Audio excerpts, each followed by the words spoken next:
당장 이 서류에 도장 찍고 이 집에서 꺼져! 이 밥벌레 같은 년아! 시어머니 평금옥이 만삭인 제 얼굴에 이혼 서류를 집어던지며 굵은 소금을 뿌려댔습니다. 옆에 선 남편 남궁비는 내연녀 조이진의 허리를 감싼 채 차갑게 비웃고 있었죠. 희진이가 내 진짜 후계자를 가졌어. 네 뱃속에 든 건 필요 없으니까 친권 포기 각서까지 다 쓰고 몸만 나가. 그들의 패륜적인 폭언에 제 입가엔 오히려 서늘한 미소가 번졌습니다. 공포에 떨며 마지못해 도장을 찍는 줄 알았겠지만 사실 전 이 순간만을 간절히 기다려왔거든요. 자신들이 걷어찬 것이 쓸모없는 며느리가 아니라 자신들의 목숨줄을 쥐고 있던 거대한 황금 밧줄이었다는 걸 깨닫게 될 때 과연 그 추악한 인간들은 어떤 표정을 짓게 될까요? 시작하기 전에 무료로 눌러주시는 구독과 좋아요, 알림 설정은 똑순이 사랑방에 큰 힘이 됩니다. 지금 어디서 듣고 계신지 댓글 달아주세요. 그럼 지금부터 이야기를 시작하겠습니다. 출산 예정일을 불과 일주일 앞둔 곽도희는 부풀어 오른 배를 힘겹게 지탱하며 거실 바닥에 엎드려 있었습니다. 바닥을 닦는 곽도희의 손목은 가늘게 떨리고 있었고 걸레질을 한 번 할 때마다 갈비뼈가 으스러지는 듯한 통증이 밀려왔죠. 이마에 맺힌 식은땀이 바닥으로 뚝뚝 떨어져 얼룩을 남겼지만 곽도희는 숨을 헐떡이며 구석진 곳까지 손을 뻗었습니다. 그때 현관문이 벌컥 열리더니 시어머니 평금옥이 코를 틀어쥐고 오만상을 찌푸리며 집 안으로 들어왔습니다. 평금옥이 거실 바닥에 엎드린 곽도희의 엉덩이를 발로 툭 차며 말했습니다. 아이고, 이게 무슨 냄새냐? 집구석에서 곰팡이 냄새가 나게 청소를 어떻게 하는 거야? 곽도희가 바닥을 짚고 힘겹게 몸을 일으키며 대답했습니다. 죄송해요, 어머니. 몸이 무거워서 구석구석 닦기가 참 힘드네요. 평금옥이 혀를 끌끌 차며 곽도희를 위아래로 훑어보더니 소리쳤습니다. 핑계는 아주 입에 달고 사는구나. 남들은 밤 매다가도 애만 쑥쑥 잘 낳더라. 누가 보면 유세란 유세는 혼자 다 떠는 줄 알겠어. 밥값도 못하면서 덩치만 산만해 가지고는. 그때 현관 쪽에서 도어록 열리는 소리가 경쾌하게 들리더니 남편 남궁빈이 화려하게 차려입은 낯선 여자와 함께 들어왔습니다. 남궁빈의 팔목에 매달린 여자는 내연녀 조이진이었습니다. 조이진은 곽도희와는 비교도 안 될 만큼 세련된 옷차림에 진한 화장을 하고 비싼 명품으로 보이는 가방을 팔에 걸치고 있었습니다. 평금옥은 조이진을 보자마자 입이 귀에 걸리도록 활짝 웃으며 달려갔습니다. 평금옥이 조이진의 두 손을 덥석 잡으며 반갑게 맞이했습니다. 아이고, 우리 복덩이 왔니? 어쩜 이렇게 때깔부터 다르냐? 냄새나는 곰 같은 우리 며느리랑은 차원이 다르네. 평금옥은 힐끔 곽도희를 노려보며 조이진을 치켜 세웠고 조이진은 콧소리를 내며 평금옥에게 안기듯 인사했습니다. 어머니, 안녕하세요. 오빠가 어머니 솜씨가 정말 좋다고 자랑을 얼마나 하던지 제가 꼭 한번 뵙고 싶었어요. 곽도희는 멍한 표정으로 그 광경을 바라볼 수밖에 없었습니다. 남편 남궁비는 식은땀을 흘리며 서 있는 아내 곽도희는 거들떠보지도 않았습니다. 남궁빈이 안주머니에서 누런 서류 봉투 하나를 꺼내 곽도희의 발치에 툭 던지며 말했습니다. 야, 곽도희, 너도 눈이 있으면 상황 파악이 될 거다. 여기 이 여자 희진이가 우리 집의 새로운 주인이 될 사람이야. 곽도희가 떨리는 손으로 바닥에 떨어진 서류 봉투를 집어들었습니다. 봉투 안에는 이혼 서류와 친권 포기 각서가 들어 있었습니다. 남궁빈이 넥타이를 거칠게 풀어헤치며 소파에 털썩 주저앉아 외쳤습니다. 너처럼 뚱뚱하고 게으른 여자는 이제 질렸다. 희진이 뱃속에 내 진짜 후계자가 자라고 있어. 내 핏줄인지도 의심스러운 내 뱃속에 든 애는 필요 없으니까 깔끔하게 친권 포기 각서 쓰고 여기서 당장 나가라. 곽도희의 눈동자가 파르르 떨리며 가슴을 옥죄었습니다. 배가 뭉쳐오는 고통보다 가슴이 찢어지는 배신감이 더 크게 느껴졌죠. 평금옥은 곽도희가 미리 싸둔 출산 가방을 발로 뻥 차버렸습니다. 가방이 현관문 밖 복도로 굴러떨어지며 아기 옷가지들이 삐져나왔습니다. 평금옥이 곽도희의 얼굴 앞에 삿대질을 하며 윽박질렀습니다. 위자료니 양육비니 딴소리하면 쥐도 새도 모르게 묻어버릴 테니까. 좋은 말로 할 때 도장 찍고 몸만 나가라. 너 같은 거머리한테 뜯길 돈은 단 한 푼도 없다. 평금옥의 악담에 곽도희는 입술을 꽉 깨물었습니다. 입술 사이로 비릿한 피맛이 느껴지며 정신이 맑아졌습니다. 조이진은 남궁빈의 팔짱을 끼며 곽도희를 비웃듯 바라보았습니다. 어머님, 저 언니 눈빛이 너무 무서워요. 빨리 내보내주세요. 우리 아기 태교에 안 좋을 것 같아요. 평금옥은 조이진의 등을 토닥이며 곽도희에게 소금을 뿌리는 흉내를 냈습니다. 걱정 마라, 우리 복덩아. 내가 알아서 처리하마. 야, 곽도희. 안 나가고 뭐해? 재수없는 일 생기기 전에 얼른 썩 꺼져라. 곽도희는 부들부들 떨리는 손으로 이혼 서류와 각서를 내려다보았습니다. 눈물은 흐르지 않았고 오히려 차가운 분노가 가슴 깊은 곳에서 끓어오르기 시작했습니다. 곽도희는 식탁 위에 놓인 인주를 거칠게 열었습니다. 망설임 없이 서류 위에 도장을 꾹 누르며 결연한 의지를 보였습니다. 선명하게 찍힌 붉은 도장이 곽도희의 결심을 보여주었습니다. 곽도희는 도장이 찍힌 서류를 남궁빈의 얼굴을 향해 획 던지며 말했습니다. 그래, 당신들이 원한다면 찍어주지. 대신 똑똑히 들어. 이 시간부로 내 아이에게 아빠는 죽고 없는 거야. 나중에 뼈저리게 후회해도 딴소리하지 마. 남궁빈은 바닥에 떨어진 각서를 주워들고 낄낄거리며 비웃었습니다. 역시 독한 여자라니까. 걱정 마라. 내 눈에 흙이 들어가도 너랑 내 애새끼를 다시 볼 일은 절대 없을 테니까. 곽도희는 뒤도 돌아보지 않고 현관으로 걸어갔습니다. 현관 밖으로 내동댕이 쳐진 출산 가방을 힘겹게 집어들었죠. 평금옥은 곽도희의 뒤통수에 대고 굵은 소금을 팍팍 뿌리며 외쳤습니다. 에이, 퇴퇴. 알터니가 빠진 것 같네. 다시는 이 근처에 얼씬도 하지 마라. 빌라 밖으로 쫓겨난 곽도희는 몸을 가누지 못하고 휘청거렸습니다. 참았던 진통이 한꺼번에 밀려와 다리에 힘이 풀리고 말았죠. 세상은 온통 잿빛으로 보였고 정신이 점점 혼미해졌습니다.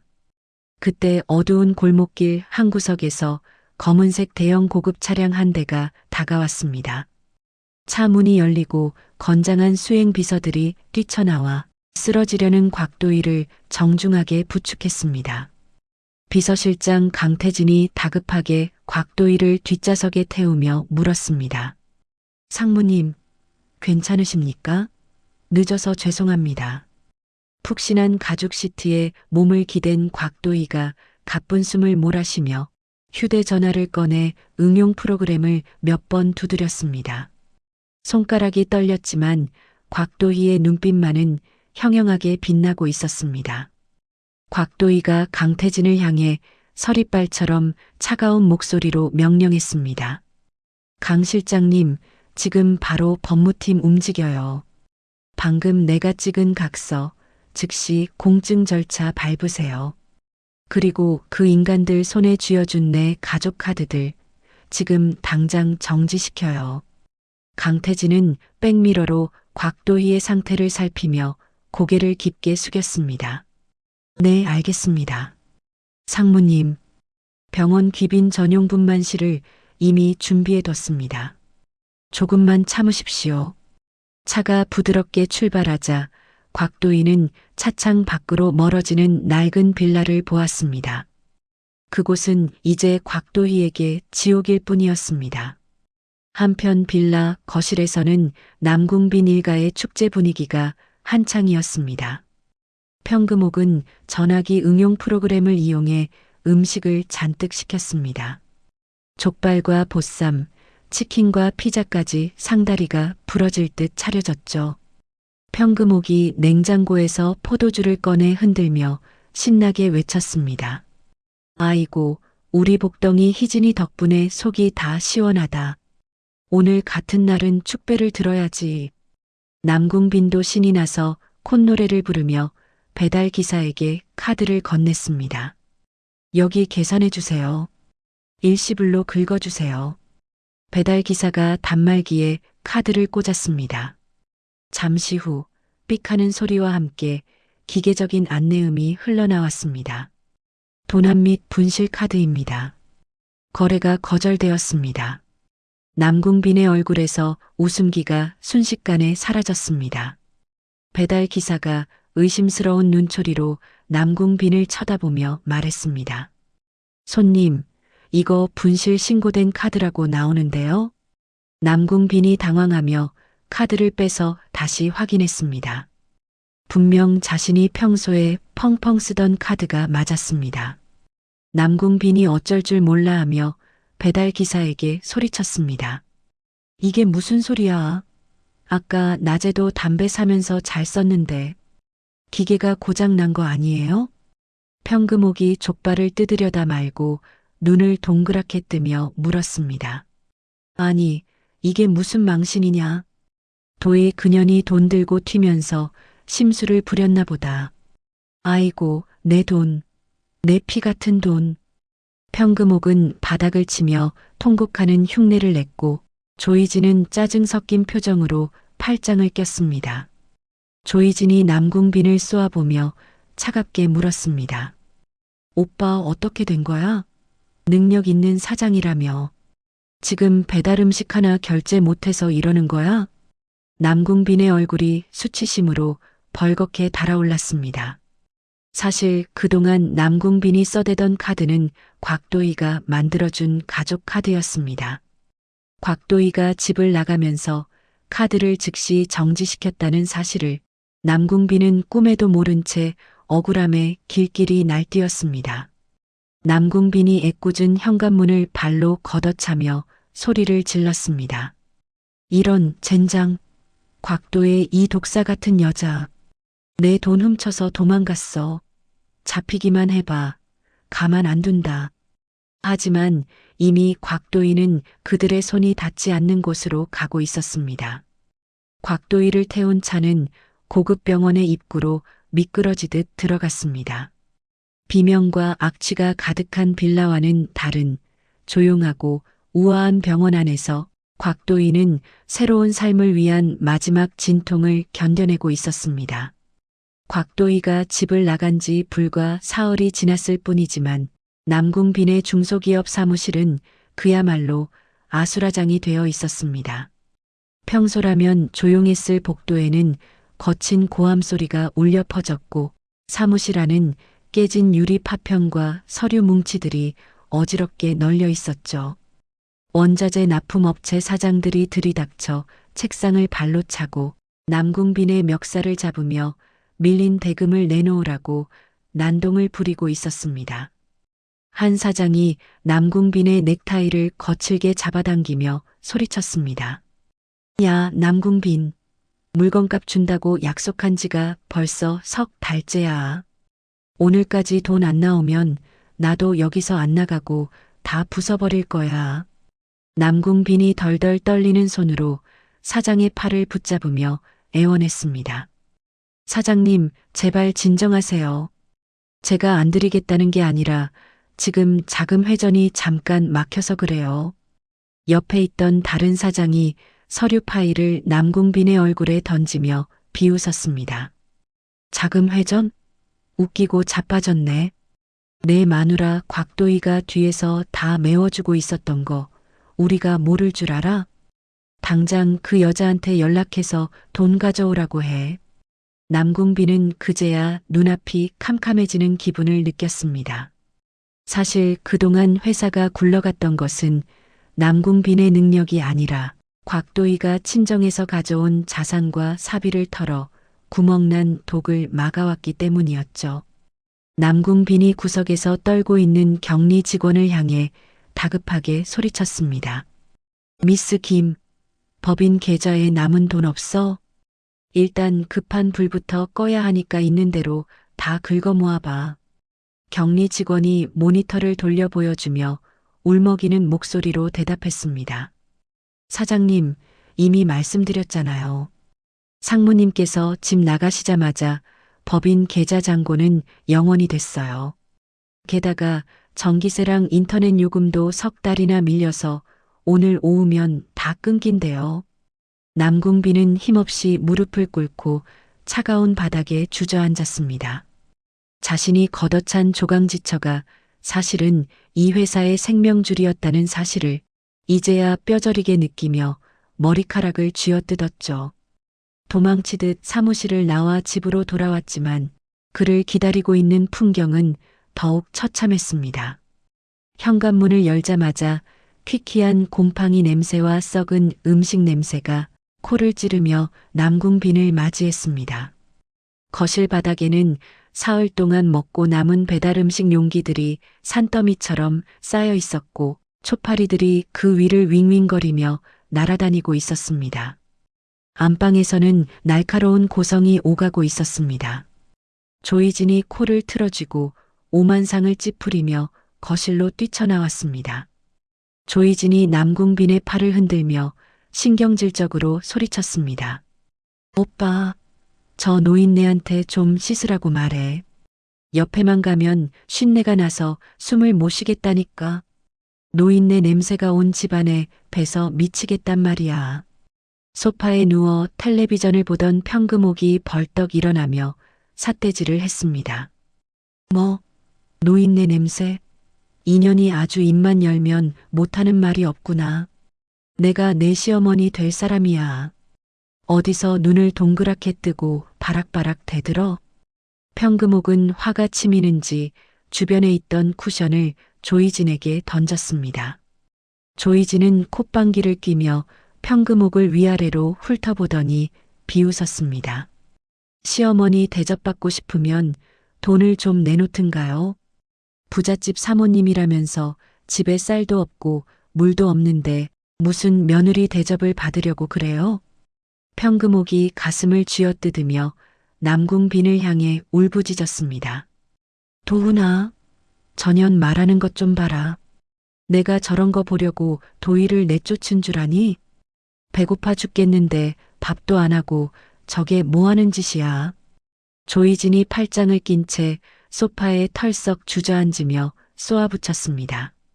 나도 배고파 죽겠어. 오빠, 돈 좀 줘봐. 편의점이라도 가서 먹을 것 좀 사오게. 남궁빈은 깊은 한숨을 내쉬며 바지 주머니를 뒤집었습니다. 나오는 것이라고는 구겨진 1,000원짜리 몇 장과 100원짜리 동전뿐이었죠. 남궁빈이 떨리는 손으로 돈을 세며 힘없이 말했습니다. 알았어. 그만들 좀 싸워. 내가 나가서 컵라면이라도 사올 테니까. 남궁빈은 도망치듯 집을 나와 편의점으로 향했습니다. 진열대 앞에서 가장 저렴한 컵라면 3개를 집어든 남궁빈의 손이 부들부들 떨리고 있었습니다. 계산대 위에 동전을 쏟아붓고 개수를 세는 자신의 처지가 참량하기 짝이 없었죠. 다시 집으로 돌아온 남궁빈은 거실 바닥에 라면을 차렸습니다. 평금옥은 썩은 김치 냄새에 코를 막으며 대꾸했습니다. 아이고, 이게 무슨 맛이냐? 도희가 끓여주던 소고기 묵국이 생각나네. 그년이 음식 솜씨 하나는 정말 기가 막혔는데. 조이진이 젓가락을 탁 내려놓으며 평금옥을 쏘아보았습니다. 어머님, 지금 그 소리가 나와요? 그 곰 같은 언니가 좋으면 다시 데려오든가요? 평금옥이라면 국물을 들이키며 혀를 찼습니다. 예. 너는 요리도 못하면서 말만 청산유수구나. 냉장고에 썩은 김치밖에 없는데 장이라도 보게 돈 좀 꺼내봐. 조이지는 어이가 없다는 듯 헛웃음을 터뜨리며 대답했습니다. 어머님, 저 손에 물 한 방울 안 묻히고 살았어요. 어머님이 숨겨둔 돈이라도 있으면 좀 내놓으세요. 그때 누군가 현관문을 쾅쾅 두드리는 소리가 들렸습니다. 세 사람은 숨을 죽인 채 얼어붙어 서로의 눈치만 살폈죠. 문 밖에서 걸걸한 목소리의 집주인이 고함을 질렀습니다. 남궁 사장, 안에 있는 거 다 알아. 문 좀 열어봐. 남궁 빈이 쭈뼛거리며 현관문을 아주 조금 열었습니다. 집주인 할아버지가 험상궂은 표정으로 서서 서류 뭉치를 흔들었습니다. 집주인이 남궁 빈의 가슴팍을 찌르며 윽박질렀습니다. 남궁 사장, 지금 장난해? 월세가 1년이나 밀렸어. 보증금 다 까먹고도 남은 거 알지? 이번 주까지 당장 방 빼. 남궁 빈이 무릎을 꿇고 사정하며 말했습니다. 어르신, 제발 한 번만 봐주세요. 제가 곧 큰 돈이 들어올 때가 있습니다. 며칠만 더 기다려주세요. 집주인은 콧방귀를 뀌며 차가운 사실을 내뱉었습니다. 듣기 싫어. 곽 상무님이 집 나가시면서 남궁 사장 명의로 된 임대차 계약 해지 대리권 행사한 거 몰라? 그분이 밀린 이자까지 다 정리하고 계약 끝냈으니까 이번 주 내로 안 나가면 짐 다 밖으로 던져버릴 줄 알아. 집주인이 돌아가자 평금옥은 바닥에 주저앉아 대성통곡을 했습니다. 평금옥이 바닥을 치며 절규했습니다. 아이고, 내 팔자야. 이 늙은 나이에 길바닥에 나앉게 생겼네. 도의 그년이 아주 작정하고 우리를 죽이려 하는구나. 남궁비는 눈동자가 흔들리며 안방으로 뛰어들어갔습니다. 장판 밑에 숨겨둔 평금옥의 10년치 쌈짓돈 봉투를 확인하기 위해서였죠. 하지만 남궁빈이 꺼낸 봉투는 너무나 가벼웠습니다. 봉투 안에는 텅 빈 공기뿐이었고 남궁빈은 사색이 되었습니다. 그 돈은 남궁빈이 이미 곽도에 몰래 인터넷 도박으로 다 날려버린 상태였죠. 평금옥이 뒤따라 들어와 그 광경을 보고는 남궁빈의 머리채를 잡았습니다. 평금옥이 비명을 지르며 남궁빈의 등짝을 후려갈겼습니다. 이 미친놈아, 내 피 같은 돈 어디 갔어? 내가 10년 넘게 파출부 뛰면서 모은 내 돈 어디 갔냐고. 남궁빈이 비명을 지르며 평금옥을 밀쳐냈습니다. 아, 엄마. 내가 나중에 2배로 갚으려고 그랬지. 사업 자금이 모자라서 잠깐 쓴 거란 말이야. 조이지는 그 꼴을 보며 혀를 끌끌 차고는 짐을 싸기 시작했습니다. 남궁빈이 어둠 속에서 조이진의 다리를 붙잡으며 애원했습니다. 희진아, 제발 가지마. 너까지 가면 나 진짜 죽어. 우리 뱃속에 있는 아들을 생각해서라도 조금만 참아줘. 조이진이 남궁빈의 손을 거칠게 뿌리치며 차갑게 대답했습니다. 아들, 돈도 없는 주제에 무슨 아들을 키워? 나 임신한 거 오빠 때문에 지운 줄 알아? 애초에 오빠 돈 보고 만난 거지. 내가 미쳤다고 이런 거지 속으로서 살아? 남궁빈은 어둠 속에서 조이진이 뱉은 가시돋친 말에 충격을 받았습니다. 순간 남궁빈의 머릿속에 아주 패륜적인 생각이 스쳐 지나갔습니다. 남궁빈이 기괴한 웃음을 터뜨리며 혼잣말을 중얼거렸습니다. 그래. 곽도의 그년이 혹시라도 사고로 죽으면 사망보험금이 나올 거야. 수익자가 아직 나로 되어 있을 테니까. 그 돈만 있으면 우린 다시 일어날 수 있어. 남궁빈의 소름 끼치는 웃음소리가 어두운 집안에 울려 퍼졌습니다. 같은 시각 서울의 최고급 산후조리원 귀빈실에서는 은은한 클래식 음악이 흐르고 있었습니다. 곽도인은 붓기 하나 없는 말끔한 얼굴로 창밖의 야경을 보고 있었죠. 그녀의 앞에는 태성그룹의 곽 회장이 인자한 미소로 앉아 있었습니다. 곽 회장이 두툼한 서류 봉투를 곽도희에게 건네며 말했습니다. 내 새끼, 그동안 고생 많았다. 이건 가온 백화점 강남점 지분양도 서류다. 이제 네가 태성그룹 경영기획실 상무로서 공식적인 복귀를 선언할 때다. 곽도희가 서류를 받아들며 결연한 표정으로 대답했습니다. 네, 할아버지. 더 이상 바보처럼 당하고만 살지 않을게요.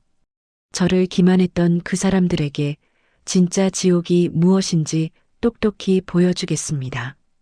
곽도희의 눈빛은 더 이상 순둥이 며느리의 것이 아니었습니다. 그녀의 뒤에는 유능한 조력자인 강태진 변호사가 든든하게 서 있었고 곽도희의 완벽한 복수는 이제 막 본격적인 궤도에 오르고 있었습니다. 전기가 끊겨 냉기만이 가득한 낡은 빌라의 아침은 지독한 악취와 함께 시작되었습니다. 거실 한복판에는 곽도희가 집을 나간 뒤로 단 한 번도 치우지 않은 배달음식 용기들이 곰팡이와 함께 썩어가며 코를 찌르는 냄새를 풍기고 있었죠. 그때 고요한 복도의 정적을 깨뜨리는 것은 귀를 찢는 듯한 날카로운 금속음과 전동드릴 이 돌아가는 굉음이었습니다. 현관 도어록을 강제로 부수기 위해 쇠붙이가 부딪히는 소리가 거실을 울리자 바닥에 널브러져 잠을 자던 남궁빈과 평금옥은 비명을 지르며 일어났습니다. 평금옥이 산발이 된 머리를 움켜쥐고 현관으로 달려가며 소리를 질렀습니다. 누구야? 아침부터 남의 집 문을 부수고 난리야.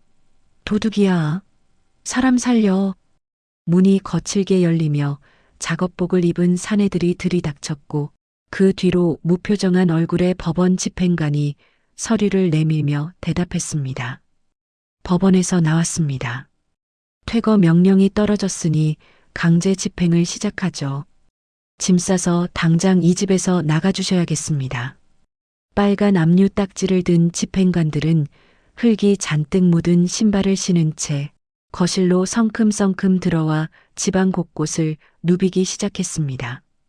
그들의 무심한 발자국은 곽도희가 무거운 몸을 이끌고 피땀 흘려 닦아 놓았던 장판 위에 시커먼 흙먼지를 지니기며 흉측한 자국을 남기고 있었죠. 집행관들은 텔레비전과 냉장고, 심지어 조이진의 화장대까지 가차없이 붉은색 압류 딱지를 하나하나 붙여나갔습니다. 평금옥은 그 충격적인 광경에 눈을 뒤집으며 거품을 물고 바닥에 쓰러졌고 남궁빈과 조이진은 속옷바람으로 구석에 몰려 사시나무 떨듯 몸을 떨었습니다. 그때 흙먼지가 날리는 아수라장 한복판으로 말끔한 정장 차림의 남자가 들어왔습니다. 고급스러운 향기를 풍기며 등장한 남자는 태성그룹의 강태진 변호사였습니다. 강태진은 서류 가방을 고쳐 잡으며 한겨울 얼음장보다 더 차가운 눈빛으로 바닥에 엎드린 남궁빈을 경멸하듯 내려다보았습니다. 평금옥이 엉금엉금 기어가 강태진의 바짓가랑이를 덥석 잡고 늘어지며 울부짖었습니다. 아이고 선생님, 이게 무슨 날벼락입니까? 우리 아들은 아무 잘못 없어요. 며느리가 집 나가면서 무슨 음모를 꾸민 게 분명하다고요. 강태진은 더러운 오물이 묻었다는 듯 눈살을 찌푸리며 평금옥의 손을 거칠게 털어내고 한 걸음 뒤로 물러섰습니다. 강태진은 입가에 싸늘한 비웃음을 머금은 채 남궁빈에게 퇴거 명령서를 던졌습니다. 그리고 남궁빈의 코앞에 태블릿 컴퓨터를 들이밀며 단호하게 말했습니다. 기회라니 가당치도 않군요. 곽 상무님께서 당신들에게 보여주라고 하신 게 있습니다. 당신들이 누구 돈을 쓰고 누구를 내쫓았는지 이제라도 똑똑히 확인하시죠. 강태진이 화면을 가볍게 터치하자 뉴스 속보 영상이 거실의 정막을 뚫고 선명한 화질과 음성으로 재생되기 시작했습니다. 화면 속 앵커의 목소리는 너무나도 명확하게 거실 구석구석을 파고들었죠. 앵커의 목소리가 흘러나오며 남궁빈의 심장을 날카롭게 찔렀습니다. 속보입니다. 국내 유통업계 1위인 태성그룹의 막내 손녀이자 후계자 곽도의 상무가 3년 만에 경영 일선에 정격 복귀했다는 소식입니다. 화면 속에는 우아하고 세련된 정장을 입은 곽도희가 수많은 기자들의 플래시 세례를 받으며 당당하게 걷고 있었습니다. 안경을 벗고 화려하게 피어난 곽도희의 모습은 범접할 수 없는 아우라를 뿜어냈죠. 남궁빈은 숨쉬는 법조차 잊은 채 화면 속 아내를 바라보며 돌처럼 굳어버렸습니다. 평금옥이 입을 딱 벌린 채 턱이 빠질 듯 경악하며 비명을 질렀습니다. 저게 정말 우리 며느리란 말이냐? 곽도희가 태성그룹 상속녀라고? 말도 안 돼. 전현이 우리를 속인 거야. 재벌가 딸이 왜 우리 집에 들어와? 남궁빈의 머릿속은 수만 가지 생각이 뒤엉키며 하얗게 타버리고 말았습니다. 자신이 3년 동안 곰 같은 여자라며 구박하고 무시했던 아내가 사실은 대한민국 최고의 부를 거머쥔 재벌가 손녀였다는 진실이 믿기지 않았죠. 강태진은 넋이 나간 남궁빈에게 접근 금지 명령서까지 내밀며 차갑게 덧붙였습니다. 강태진이 남궁빈의 비참한 몰골을 훑어보며 비웃듯이 말했습니다. 당신들은 이제 곽 상무님과 아이 근처에 1km도 접근할 수 없습니다. 만약 회사나 병원 근처에 나타나면 그 즉시 형사고발 조치하겠습니다. 강태진이 뒤도 돌아보지 않고 빌라를 빠져나가자 평금옥은 눈에 도끼를 띠며 일어났습니다. 평금옥이 남궁빈의 등을 거칠게 떠밀며 윽박지르듯 소리쳤습니다. 남궁빈, 뭐하고 있어? 당장 우리 며느리 찾으러 가야지. 가서 빌면 받아줄지도 모르잖아. 재벌집 사모님이 시어머니를 모른 척하겠어? 조이진은 자신이 뺏은 남자가 알짜배기 사장이 아닌 빈털털이었다는 사실에 남궁빈의 뺨을 세게 내리치며 분노의 화살을 돌렸습니다. 하지만 조이진 역시 당장 머물 곳이 없었기에 그들을 따라 나설 수밖에 없었죠. 세 사람은 우여곡절 끝에 택시를 잡아타고 태성그룹 본사 빌딩에 도착했습니다. 고개를 아무리 젖혀도 끝이 보이지 않는 거대한 유리 건물의 위용에 세 사람은 압도당해 입을 다물지 못했습니다. 평금옥은 헝클어진 머리를 대충 쓸어 넘기며 회전문으로 무작정 돌진했습니다. 입구를 지키던 덩치 큰 보안 요원들이 앞을 가로막자 평금옥이 고래고래 소리를 질렀습니다. 비켜. 내가 여기 회장 시어머니야. 내 며느리가 곽도의 상무라고. 당장 나오라고 해. 시어머니가 왔는데 버선발로 안 뛰어나와? 남궁빈도 옆에서 거들며 옛날의 권위를 되찾으려 허세를 부렸습니다. 하지만 보안팀장은 이미 연락을 받은 듯 냉담한 표정으로 무전기를 들었습니다. 보안팀장이 요원들에게 차가운 어조로 명령을 내렸습니다. 이분들 곽 상무님께서 말씀하신 잡상인들입니다.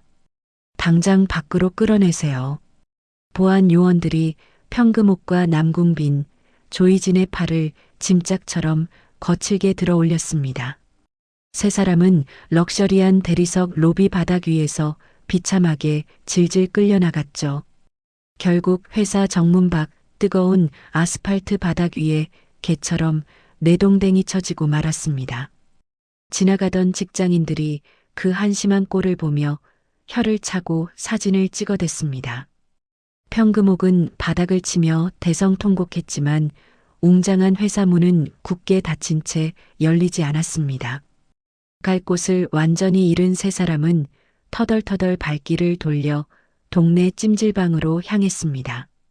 찜질방의 눅눅한 공기와 땀 냄새가 코를 찌르는 구석진 곳에 그들은 짐을 풀었습니다. 평금옥은 여전히 분이 풀리지 않는지 주변 사람들에게 재벌가 사돈이라며 허풍을 떨었죠. 하지만 돌아오는 것은 미친 사람 보듯 자리를 피하는 사람들의 경멸 섞인 시선뿐이었습니다. 그때 조이진이 남들 몰래 탈의실 구석으로 가서 자신의 배를 매만지기 시작했습니다. 조이진은 옷 안쪽에 두툼하게 뭉쳐놓은 임신 패드를 거칠게 고쳐 찼습니다. 조이진의 눈에는 도끼가 서렸고 자신의 가짜 임신이 탄로나지 않도록 철저히 준비했습니다. 남궁빈은 찜질방 수건으로 얼굴을 가린 채 죽은 듯이 누워 처량한 눈물을 흘렸습니다. 조이진이 자는 척하는 남궁빈의 옆구리를 쿡 찌르며 은밀하게 속삭였습니다. 오빠, 그 애가 오빠 핏줄인 건 변하지 않는 사실이잖아. 이혼 서류랑 각서는 강압에 의해 억지로 쓴 거라고 우기면 돼. 그걸 빌미로 태성그룹에서 위자료를 수십억은 뜯어낼 수 있을 거야. 남궁빈의 흐리멍덩했던 눈에 다시금 탐욕스러운 생기가 돌기 시작했습니다. 남궁빈이 몸을 일으키며 낮은 목소리로 대답했습니다. 그래, 소송하자. 까짓 거 내가 애 아빠인데 곽도희가 어쩔 거야. 법대로 해서 제대로 한미천 제대로 챙겨보자고. 재벌이라니 돈은 차고 넘칠 거 아니야. 그들이 찜질방 구석에서 얄팍한 음모를 꾸미고 있을 때였습니다. 찜질방 카운터로 검은 정장의 퀵 서비스 기사가 찾아와 누런 봉투를 내밀었습니다. 여기 남궁빈 씨 계십니까? 곽도의 상무님 이름으로 등기가 왔습니다. 남궁빈이 화들짝 놀라 달려나가 봉투를 받아 내용물을 확인했습니다. 안에서 나온 것은 최고급 종이의 금박으로 인쇄된 화려한 초대장이었습니다. 초대장에는 정중한 문구와 함께 믿기지 않는 내용이 적혀 있었습니다. 남궁빈님과 평금옥 여사님을 태성그룹 자선 파티의 VIP로 모십니다. 그동안의 오해를 풀고 가족으로서 대화의 시간을 갖고 싶습니다. 곽도의 드림. 평금옥은 초대장을 보고 며느리가 결국 기가 죽어 항복했다며 덩실덩실 춤을 추었습니다. 남궁빈과 조이진 역시 이제 다시 호의호식할 날만 남았다며 김칫국을 마셨죠. 하지만 새 아기는 이것이 자신들을 영원한 나락으로 떨어뜨릴 곽도희의 거대하고 완벽한 덫이라는 사실을 꿈에도 모른 채 파티 준비에 들떴습니다. 파티 당일이 되자 세 사람은 시장에서 구한 가장 화려한 옷을 차려입었습니다. 평금옥은 형광색 저고리를 매만지며 거울 앞에서 거드름을 피웠고 남궁빈은 반짝이는 은색 양복의 깃을 세우며 자신만만하게 웃었습니다. 조이진은 짝퉁 가방을 팔에 걸고는 마치 진짜 사모님이 된 듯한 표정을 지었죠. 세 사람은 택시를 타고 호텔로 향하며 자신들의 승리를 확신하고 있었습니다. 그들은 곽도희가 준비한 무대가 자신들을 위한 환대가 아닌 추악한 민낯을 드러낼 심판대라는 사실을 추호도 의심하지 않았습니다. 호텔 입구에 깔린 레드카펫을 밟으며 평금옥은 주변 하객들을 눈아래로 보았습니다. 우리 며느리가 재벌 상무라니 이제 내 팔자가 피는구나. 평금옥은 혼잣말을 내뱉으며 파티장 안으로 당당하게 발을 들여놓았습니다. 그녀의 머릿속에는 이미 도희가 건네줄 거에게 수표와 호화로운 생활만이 가득했죠. 남궁빈 역시 고개를 빳빳이 들고 아내의 권세를 누릴 생각에 가슴을 폈습니다. 하지만 화려한 샹들리에 아래서 그들을 기다리는 것은 따뜻한 환영이 아닌 곽도희가 치밀하게 설계한 차가운 복수의 서막이었습니다. 파티장 한 구석에서 강태진 변호사가 그들의 등장을 곽도희에게 보고했습니다. 상무님, 쥐새끼들이 제 발로 덫에 들어왔습니다. 곽도희는 와인 잔을 가볍게 흔들며 무대를 향해 천천히 걸음을 옮겼습니다. 곽도희의 눈빛은 그 어느 때보다 날카롭게 빛나며 심판의 시간을 예고했죠. 이제 곧 터져나올 진실의 폭풍 앞에서 새 아기는 여전히 탐욕의 미소를 지었습니다. 그들이 밟고 있는 레드카펫이 사실은 낭떠러지로 향하는 길임을 그 누구도 알려주지 않은 채 파티의 음악은 점점 고조되고 있었습니다. 자선 파티가 열리는 당일 오후 서울 도심의 최고급 호텔 정문 앞은 황금빛 조명과 레드카펫으로 눈부시게 단장되어 있었습니다. 최고급 외제차들이 줄을 지어서고 화려한 드레스와 턱시도를 차려입은 상류층 인사들이 우아한 몸짓으로 차에서 내리고 있었죠. 그 세련된 행렬 사이로 낡고 찌그러진 택시 한 대가 멈춰서더니 주변의 시선을 단번에 강탈하는 세 사람이 모습을 드러냈습니다. 눈이 시릴 정도로 형광빛이 도는 분홍색 저고리에 샛노란 치마를 입은 평금옥이 마치 대궐의 안주인이라도 된 양 고개를 빳빳이 들었습니다. 평금옥은 형광색 옷고름을 고쳐 매며 택시 문을 거칠게 닫고는 레드카펫 위에 발을 내디디며 주변 하객들을 훑어보았습니다. 그 뒤를 따라 내린 남궁비는 반짝이가 가득 박힌 은색 양복의 깃을 세우고 조이지는 로고가 큼지막하게 박힌 짝퉁 원피스를 뽐내며 엉덩이를 흔들었죠. 평금옥이 레드카펫 위를 걸으며 앞서가는 하객들을 팔꿈치로 밀치고 소리쳤습니다. 비켜요, 비켜. 여기 진짜 귀한 손님 지나가시니까 길 좀 터달란 말이야. 호텔 입구를 지키던 보안 요원들이 당황하여 그들의 앞을 막아서자 남궁빈이 콧방귀를 뀌며 품에서 금박 초대장을 꺼내 보안 요원의 가슴을 툭 쳤습니다. 남궁빈이 어깨에 힘을 잔뜩 주며 보안 요원에게 윽박을 질렀습니다. 여기 초대장 안 보여? 나 태성그룹 곽도의 상무 남편 남궁빈이야. 옆에 있던 평금옥도 보안 요원의 팔을 밀쳐내며 기세등등하게 거들었습니다.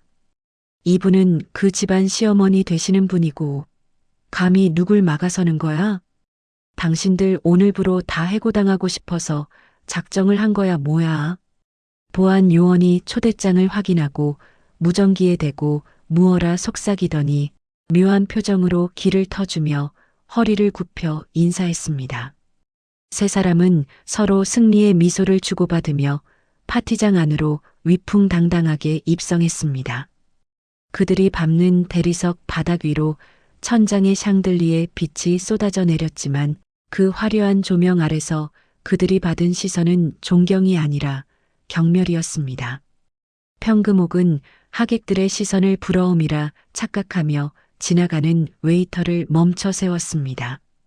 평금옥이 쟁반에서 칵테일 새우를 맨손으로 덥석 집어 입에 넣으며 말했습니다. 아이고, 여기는 먹을 게 참 많기도 하네.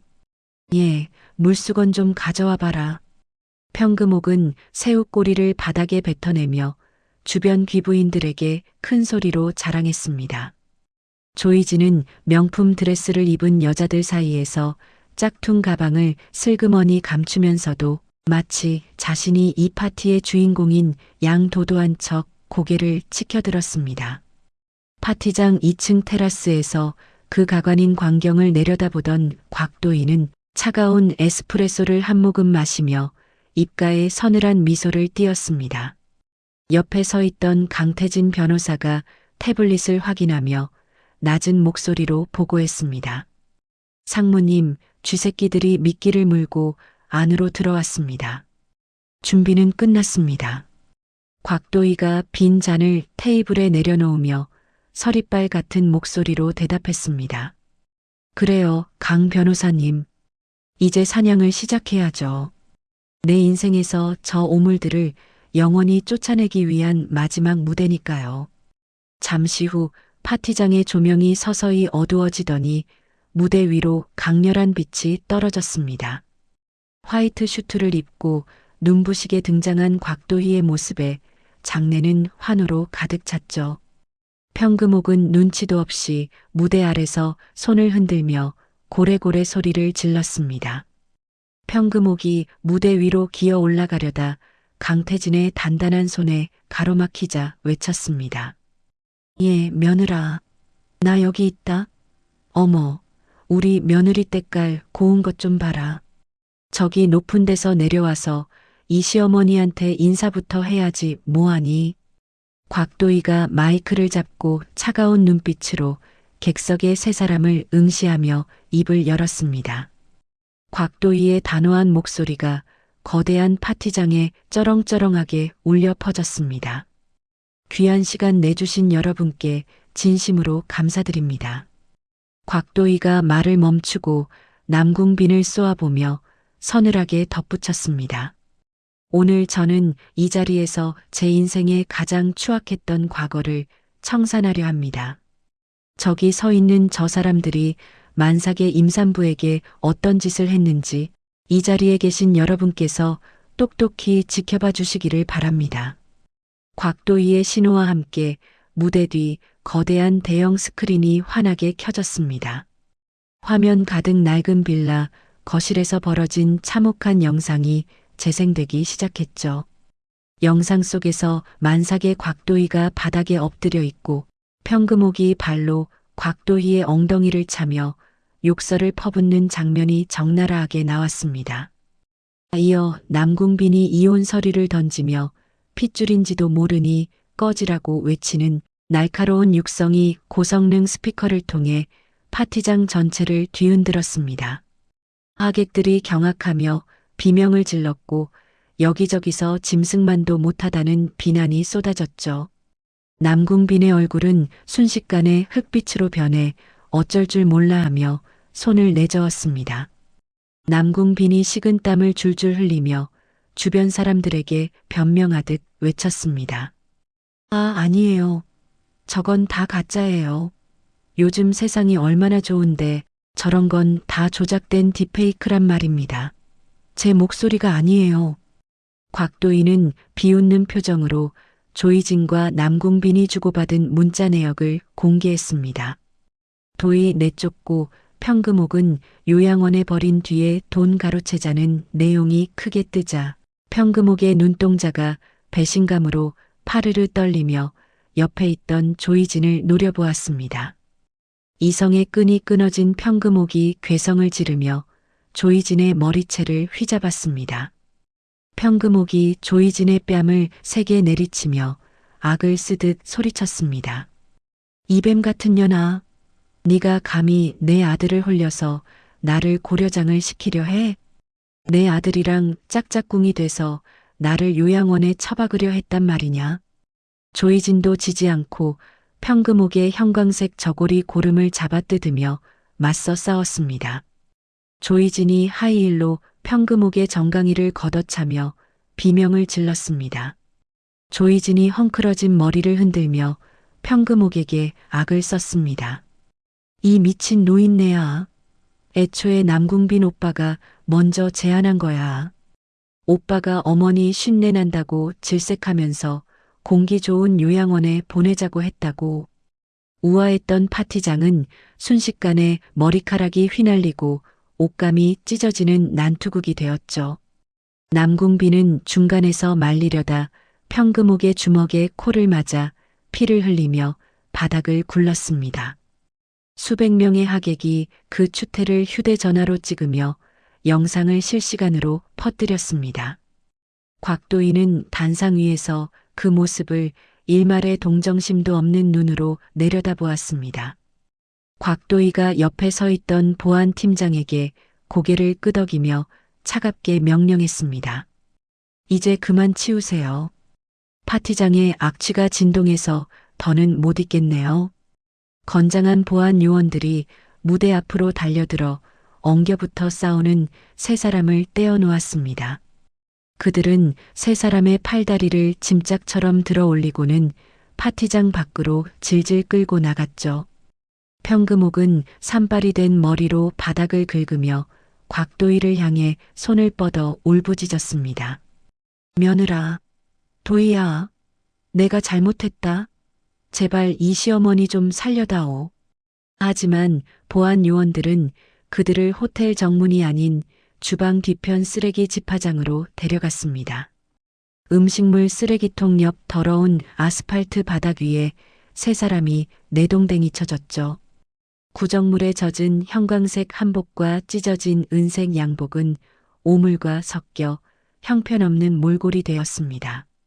쓰레기장 앞에서 또다시 시작된 그들의 싸움 소리가 밤 공기를 지저분하게 갈랐습니다. 다시 파티장 안으로 돌아온 곽도희는 품에 안긴 아들 하늘이를 보며 환하게 웃었습니다.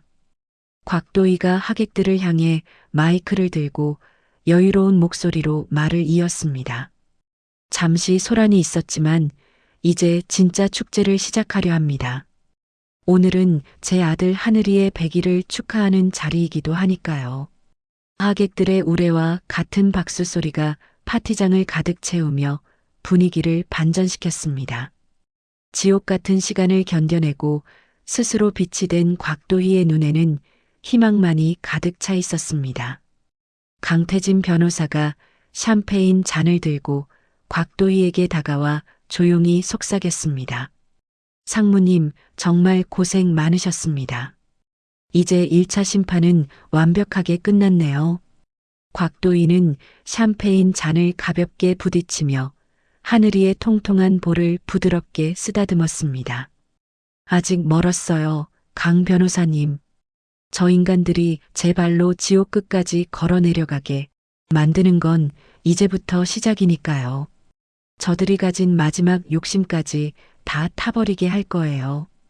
곽도희의 눈빛은 무대 조명보다 더 날카롭고 강렬하게 빛나고 있었습니다. 파티장의 화려한 음악 소리는 밤이 깊어갈수록 더욱 웅장하게 울려 퍼졌습니다. 쓰레기 집화장에서 서로를 핥히며 절규하던 남궁빈 일가의 목소리는 그 즐거운 음악 소리에 묻혀 흔적도 없이 사라져버리고 말았죠. 곽도희는 아이를 안고 하객들의 축복을 받으며 진정한 상류층의 품격을 보여주었습니다. 하지만 그녀의 머릿속에는 이미 다음 응징을 위한 치밀한 계획이 세워져 있었습니다. 악인들이 꿈꿨던 가짜 천국은 그렇게 한순간에 잿더미가 되어 흩어지고 있었습니다. 곽도희는 창밖의 밤하늘을 보며 조용히 다짐했습니다. 하늘아, 엄마가 너를 지키기 위해 무슨 짓이든 할 거야. 너를 부정하고 버렸던 저들이 평생을 후회하며 살게 만들어주마. 곽도희의 결연한 의지와 함께 자선 파티는 정점에 달하고 있었습니다. 이제 곽도희 앞에는 찬란한 미래와 함께 그녀를 배신한 자들을 향한 더욱 잔혹하고 완벽한 두 번째 함정이 기다리고 있었죠. 모든 것이 곽도희가 설계한 대로 완벽하게 흘러가고 있는 밤이었습니다. 그 시각 쓰레기장 바닥에 엎드린 남궁빈은 샴페인 향기 대신 음식물 쓰레기의 악취를 맡으며 부들부들 몸을 떨고 있었습니다. 남궁빈이 찢어진 양복 소매로 코피를 닦아내며 조이진을 향해 독설을 내뱉었습니다. 네가 그딴 문자를 보내지만 않았어도 도희가 우리를 이렇게 만들진 않았을 거야. 이다 죽어가는 사기꾼년아, 내 인생 어떡할 거야. 조이진은 대답 대신 남궁빈의 얼굴에 침을 뱉으며 다시 머리채를 잡으려 달려들었습니다. 그들의 추악한 본성은 가장 밑바닥에서 그렇게 서로를 갉아먹고 있었습니다. 곽도희는 그들의 비참한 말로를 이미 예견한 듯 하늘이를 태진에게 잠시 맡기고는 무대 정중앙으로 다시 걸어나갔습니다. 곽도희가 마이크를 잡고 우아하게 미소 지으며 마지막 인사를 건넸습니다. 오늘 이 자리가 우리 모두에게 진실의 가치를 되새기는 시간이 되었기를 바랍니다. 태성그룹은 앞으로도 정의로운 사회를 위해 최선을 다하겠습니다. 곽도희의 당당한 선포와 함께 파티의 막이 내리고 있었고 그녀의 완벽한 승리는 내일 아침 모든 신문의 일면을 장식하게 될 것이었습니다. 자선 파티에서의 소동이 전국적인 화제가 된 지 일주일이 지났습니다. 곽도희는 통창 너머로 서울 도심이 한눈에 내려다 보이는 태성그룹 상무 집무실에서 자신의 책상 위에 놓인 대형 모니터 속 그래프를 차분하게 응시하고 있었습니다.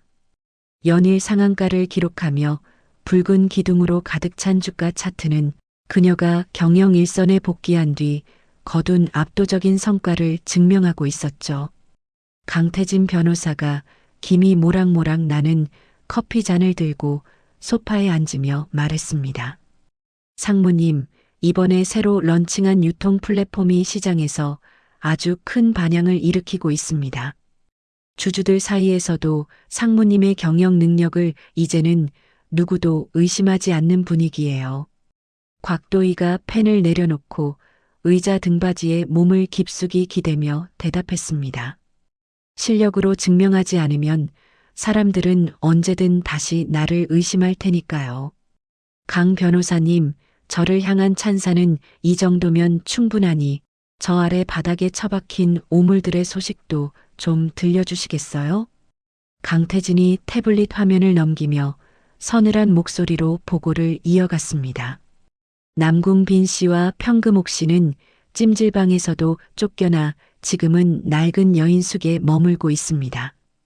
돈이 없어서 상무님이 후원하시는 무료 급식소에서 줄을 서서 밥을 타먹고 있더군요. 자신들이 누구의 돈으로 끓인 국을 먹고 있는지도 모른 채 말입니다. 곽도희가 비웃음 섞인 헛웃음을 터뜨리며 창밖을 향해 시선을 던졌습니다. 자신들이 짐승처럼 내쫓았던 여자가 베푸는 동정으로 목숨을 이어가고 있다니 정말 운명의 장난치고는 너무나도 통쾌한 일이네요. 한편 눅눅한 곰팡이 냄새가 진동하는 여인숙 방에서는 남궁빈과 평금옥이 좁은 방 한 구석에서 서로를 쏘아보고 있었습니다. 평금옥은 낡은 환자복 소매를 걷어올린 채 바닥을 치며 절규했습니다. 아이고 빈아, 우리가 어쩌다가 이 지경까지 떨어졌단 말이냐. 재벌 며느리를 모시고 호의호식할 생각에 잠도 안 왔는데 지금은 당장 내일 먹을 컵라면 살 돈도 없으니 이게 무슨 날벼락이야. 남궁빈이 찢어진 소주병을 손에 든 채 바닥을 굴러다니며 중얼거렸습니다. 엄마, 도희는 마음이 약하니까 우리가 가서 빌면 결국 다시 받아줄 거야. 내가 누구야? 도희가 세상에서 제일 사랑했던 남편 아니야? 조이진은 여인숙 화장실 거울 앞에서 자신의 배에 감긴 붕대를 고쳐매며 도끼 서린 표정으로 그 광경을 지켜보고 있었습니다. 조이진은 곽도희의 아이를 이용해 태성그룹의 돈을 뜯어낼 최후의 도박을 이미 머릿속으로 수십 번도 더 설계하고 있었죠. 조이진이 화장실 문을 열고 나오며 남궁빈의 어깨를 강하게 움켜잡았습니다. 오빠, 정신 차려. 지금 빌러간다고 도희 언니가 눈 하나 깜짝할 것 같아? 언니가 제일 아끼는 게 뭔지 생각해봐. 그 애만 있으면 우리 인생은 다시 역전이야. 내가 아는 흥신소 사장님이 있으니까 그 애 주변을 좀 맴돌게 해뒀어. 남궁빈이 놀란 눈으로 조이진을 올려다보며 떨리는 목소리로 물었습니다. 희진아, 너 설마 유괴라도 하겠다는 거야? 그건 정말 큰일 나. 조이진이 비웃음을 머금으며 남궁빈의 뺨을 가볍게 두드렸습니다.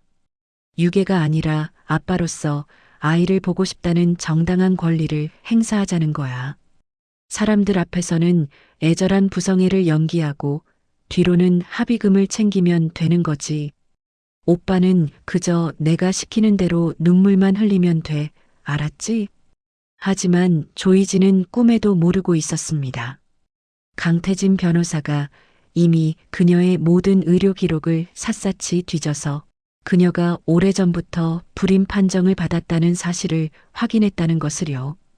강태진은 집무실에서 조이진의 산부인과 진료 내역서를 도희에게 보여주었습니다. 강태진이 종이 한 장을 가리키며 낮은 목소리로 설명했습니다. 조이진 씨는 이미 5년 전에 영구 불임 판정을 받은 상태입니다. 지금 저 여자가 남궁빈 씨를 속여서 벌이는 임신쇼는 완벽한 가짜예요. 게다가 맘카페에 올린 아이 사진들도 해외 사이트에서 도용한 것으로 확인됐습니다. 곽도희가 서류를 가볍게 털어내며 차가운 미소를 지었습니다. 정말 끝까지 추악한 인간들이네요. 자기들끼리 속고 속이면서 결국은 제 발로 지옥을 향해 뛰어드는 꼴이라니 참으로 가련해요.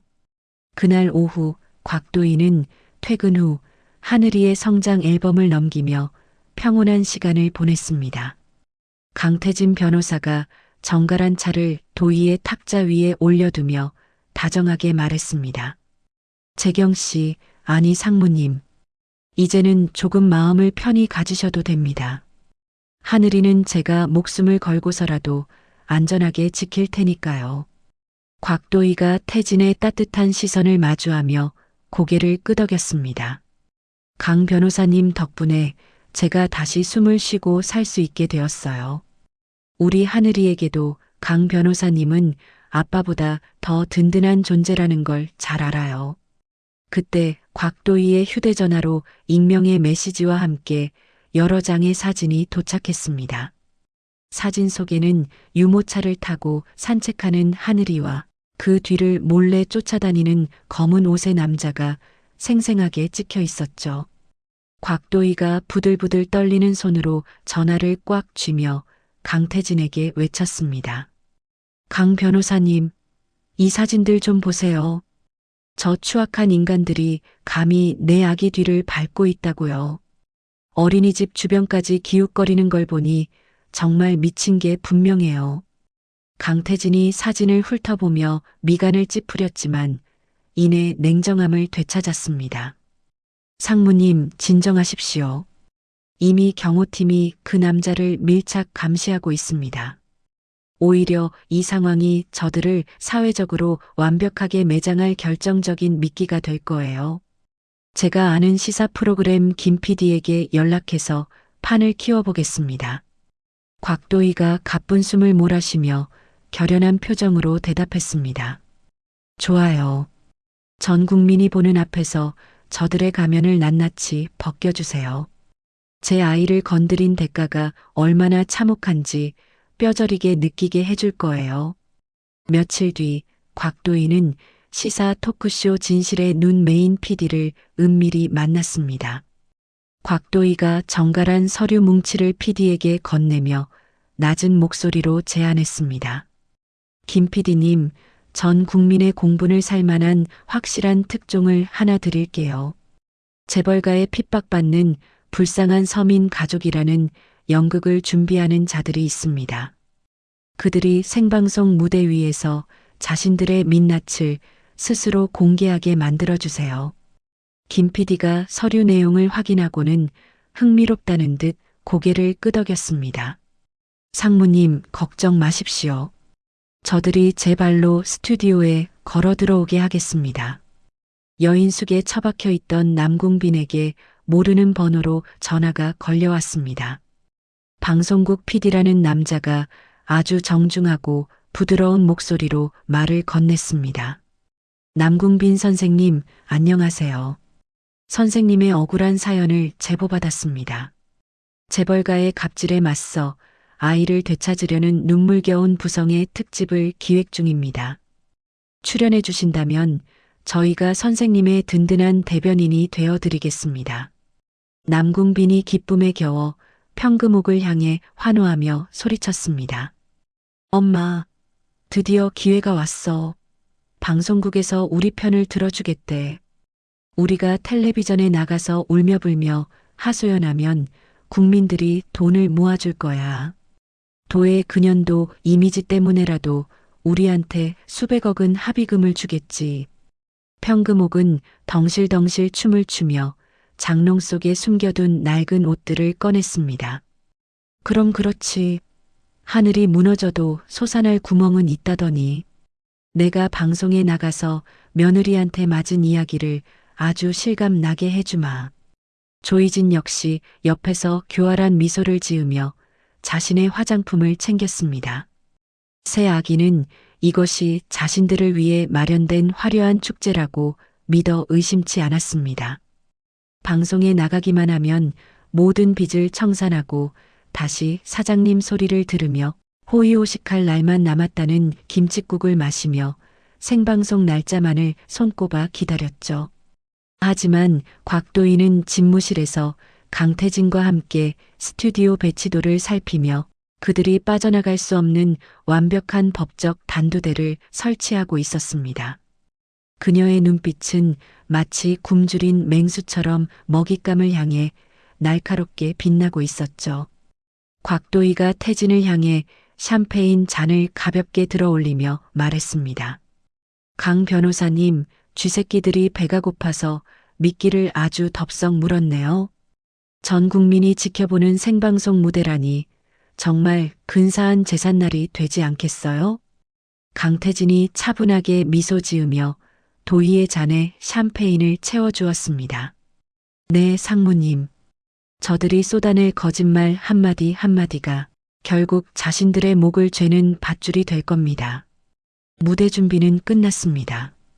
곽도희는 창밖의 밤하늘을 보며 아이의 이름을 나직하게 불렀습니다.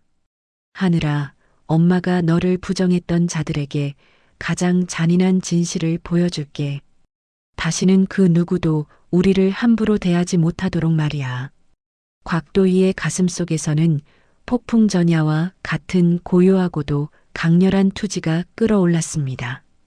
악인들이 꿈꾸는 가짜 영광의 시간이 조금씩 저물어가고 있었고 진실의 칼날을 든 곽도희의 마지막 사냥이 시작될 준비를 마쳤습니다. 그녀는 이제 더 이상 피해자가 아닌 심판자로서 당당히 무대에 설 준비가 되었습니다. 태성그룹의 거대한 빌딩은 밤이 깊어도 꺼지지 않는 불빛을 내뿜으며 곧 들이닥칠 진실의 심판을 예고하는 거대한 등대처럼 서 있었습니다. 여인숙의 눅눅한 공기 속에서 탐욕의 꿈을 꾸는 세 사람의 머리 위로 곽도희가 설계한 차가운 운명의 그림자가 서서히 드리워지고 있었습니다. 완벽한 복수는 이제 단 한 걸음만을 남겨두고 있었고 그 결말은 그 누구도 상상하지 못한 처절하고도 완벽한 사이다가 될 것이었습니다. 곽도희는 천천히 안경을 고쳤으며 차가운 미소를 입가에 띄웠습니다. 자선 파티가 끝난 후 세상의 모든 비난을 한몸에 받게 된 남궁빈 일가는 곰팡내 나는 좁은 여인숙 방에 모여 앉아 서로의 얼굴을 뚫어지게 노려보았습니다. 천장에서는 누런 물이 뚝뚝 떨어지고 있었고 벽지 사이로 기어다니는 벌레들이 그들의 처절한 처지를 증명하고 있었죠. 조이지는 헝클어진 머리를 거칠게 쓸어 넘기며 스마트폰 화면을 두드렸고 비열한 미소를 지으며 남궁빈과 평금옥을 향해 은밀한 제안을 건넸습니다. 조이진이 침을 꿀꺽 삼키며 낮은 목소리로 일행을 부추겼습니다. 오빠, 어머님, 이대로 당하고만 있을 거예요? 사람들은 원래 돈 많은 재벌이라면 일단 색안경부터 끼고 본단 말이에요. 우리가 피해자인 것처럼 프레임을 짜서 여론을 뒤집으면 곽도의 그 여자도 돈으로 입을 막으려 들 수밖에 없어요. 지금 저 여자가 무서운 건 진실이 아니라 자기 이름에 먹칠이 되는 거거든요. 조이지는 그 길로 유명 온라인 커뮤니티와 맘카페에 소설 같은 글을 올렸습니다. 재벌가 며느리의 두 얼굴, 서민 시댁 식구를 쓰레기장에 버린 만행이라는 자극적인 제목과 함께 교묘하게 편집된 사진들이 인터넷을 타고 퍼졌죠. 여기에 평금옥이 가세하여 본격적인 행동에 나서기 시작했습니다.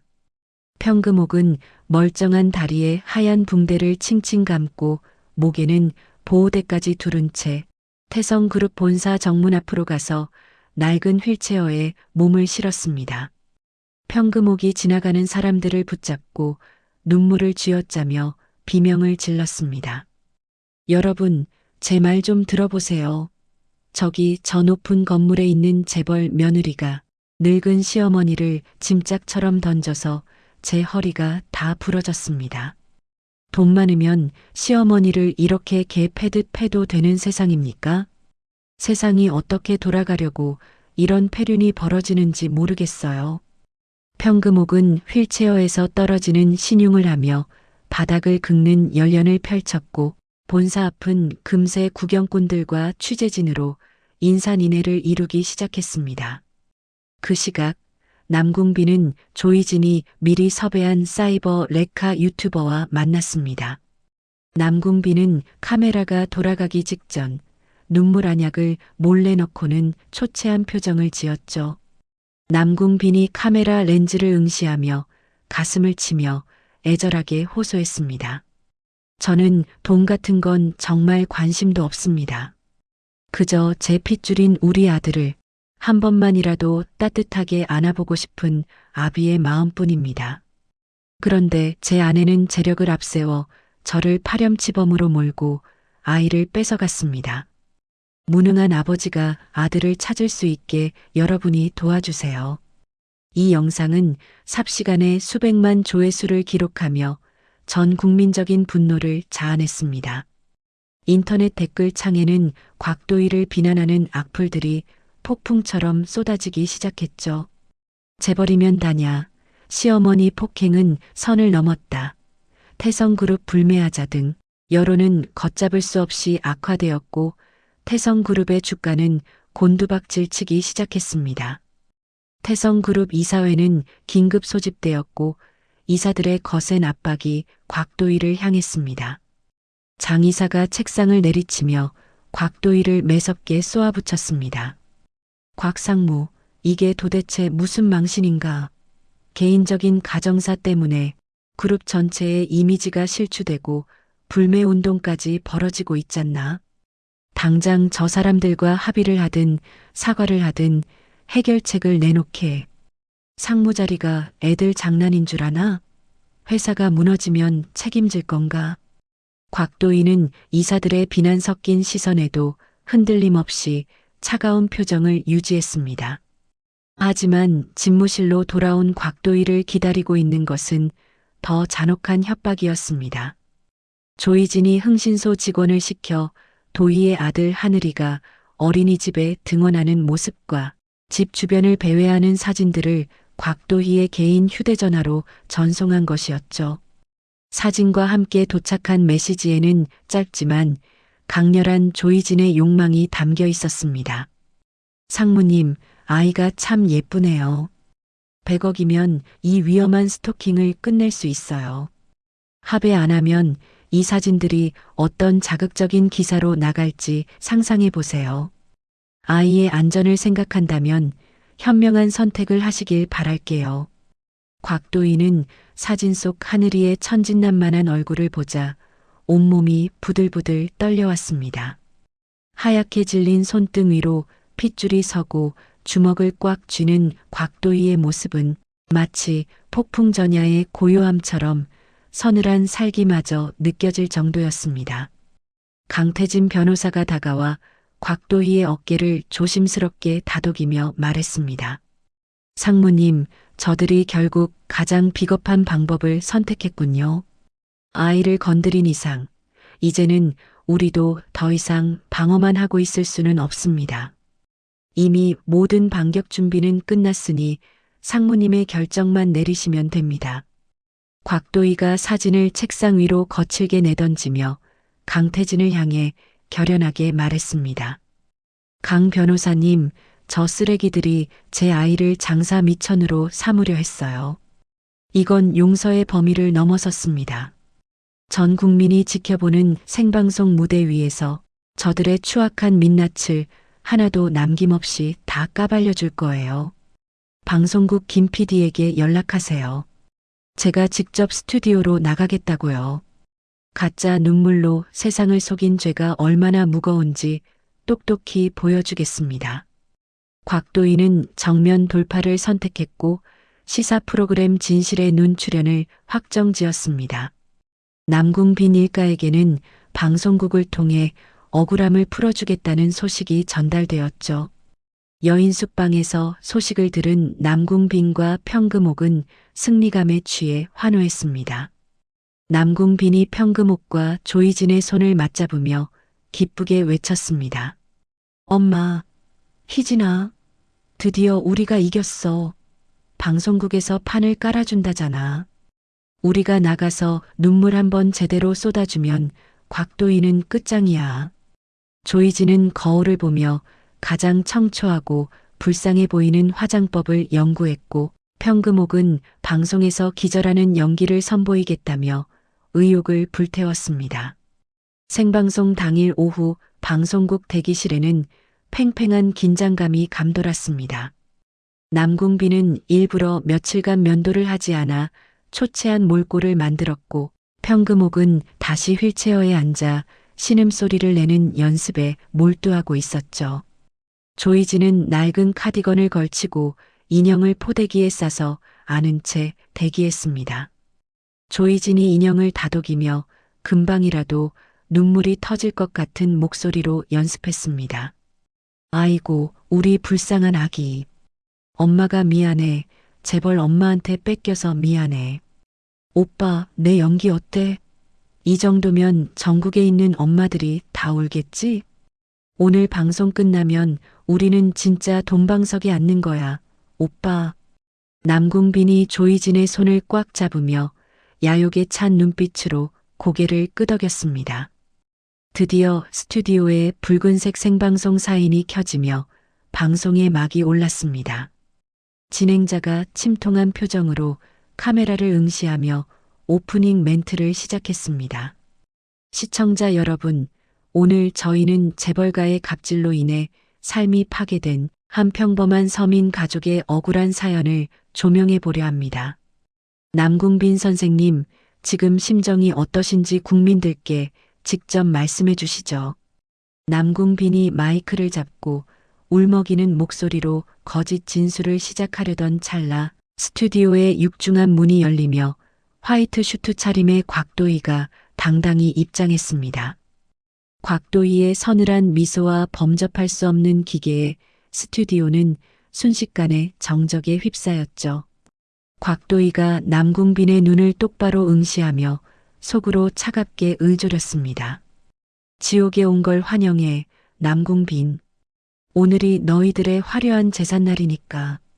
곽도희는 반론석에 자리를 잡고 강태진 변호사가 건넨 서류 가방을 열었습니다. 남궁빈과 조이진, 평금옥의 얼굴에서 순간적으로 핏기가 가시는 것이 보였죠. 생방송의 붉은 불빛은 이제 그들의 거짓을 심판할 단두대의 칼날처럼 빛났습니다. 남궁빈이 당황하여 목소리를 가다듬으며 진행자에게 따지듯 물었습니다. 아니, 저 여자가 왜 여기 나오는 겁니까? 방송국에서 약속한 거랑 다르잖아요. 우리끼리만 나와서 이야기하기로 한 거 아니었냐고요. 당장 내보내주세요. 곽도희가 여유로운 몸짓으로 마이크를 조정하며 차가운 목소리로 대답했습니다. 남궁빈 씨, 거짓말을 하려면 최소한 상대방이 있는 곳에서 해야죠. 전 국민을 상대로 한 당신들의 화려한 연극, 제가 직접 끝내러 왔습니다. 전 국민의 시선이 집중된 가운데 곽도희는 여유롭게 안경을 고쳤었고 그녀의 입술 사이로 흘러나올 진실의 폭풍이 시작될 준비를 마쳤습니다. 가장 높은 곳에서 가장 낮은 곳으로 추락하게 될 악인들의 비참한 말로가 이제 단 몇 분 후면 전 세계로 생중계될 운명의 시간이 다가오고 있었습니다. 조이진은 인형을 안은 손을 미세하게 떨며 곽도희의 눈치를 살폈고 평금옥은 휠체어 손잡이를 꽉 쥔 채 마른 침을 꿀꺽 삼키며 방송사고를 예고했습니다. 방송국 김 PD가 부조종실에서 곽도희를 향해 엄지손가락을 치켜 세웠습니다. 준비됐습니다, 상무님. 대한민국 방송 역사상 가장 충격적인 진실을 보여주죠. 곽도희는 태진이 건네준 USB를 만지며 스크린에 띄울 첫 번째 자료를 골랐습니다.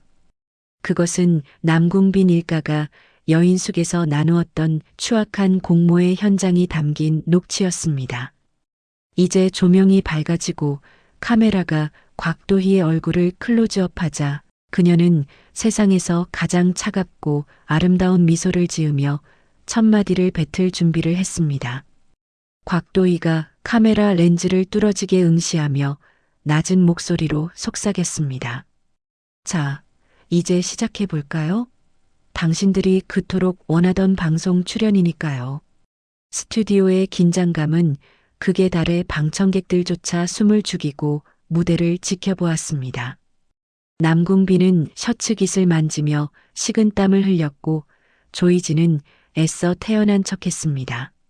하지만 곽도희의 손가락이 버튼을 누르는 순간 그들이 쌓아 올린 가짜 천국은 단 1초 만에 무너져 내릴 처참한 운명을 맞이하고 있었습니다.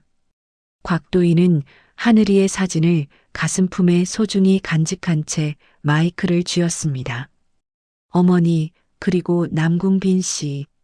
당신들이 내뱉은 거짓말의 대가가 얼마나 무겁고 고통스러운지 지금부터 똑똑히 지켜보시길 바랍니다.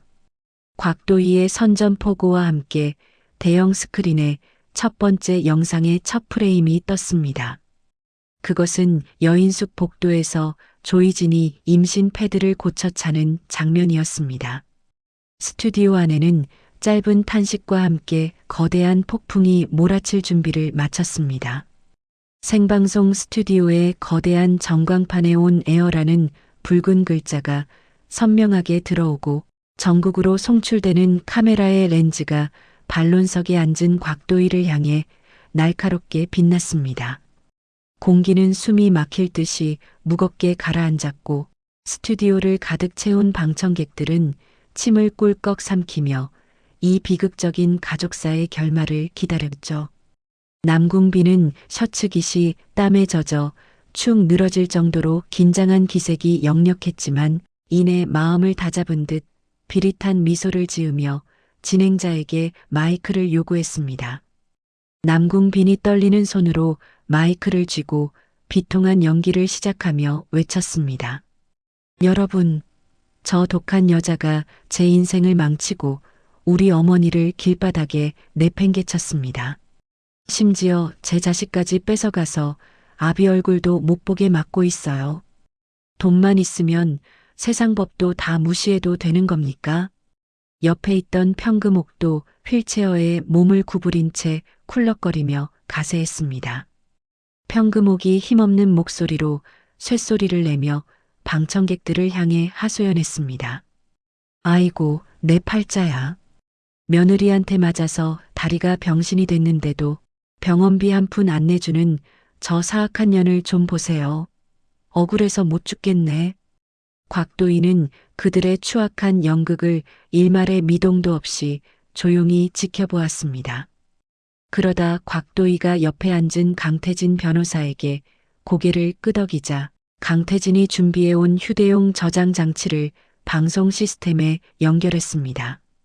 곽도희가 여유로운 몸짓으로 마이크를 잡고 스튜디오 전체를 압도하며 말했습니다. 남궁빈 씨, 그리고 어머니, 연극은 이제 그만하시죠. 당신들이 그토록 사랑한다는 그 아이에게 남궁빈 씨가 직접 내뱉었던 진심을 지금부터 들려드리겠습니다. 곽도희의 말이 끝나기가 무섭게 스피커를 통해 지옥 같은 녹음 파일이 흘러나왔습니다. 야, 곽도희. 그 애가 내 핏줄인지 아닌지 내가 어떻게 알아? 어디서 씨도 모르는 걸 가져와서 나한테 덤터기를 씌워. 당장 지워버려. 남궁빈의 날카롭고 비열한 육성이 스튜디오를 가득 메우자 방청객들은 경악을 금치 못하며 입을 틀어막고 수군거리기 시작했습니다. 남궁빈의 얼굴이 순식간에 하얗게 질려 사색이 되어 소리를 질렀습니다. 아니야. 저건 다 가짜야. 목소리 조작이라고. 다들 속지 마세요.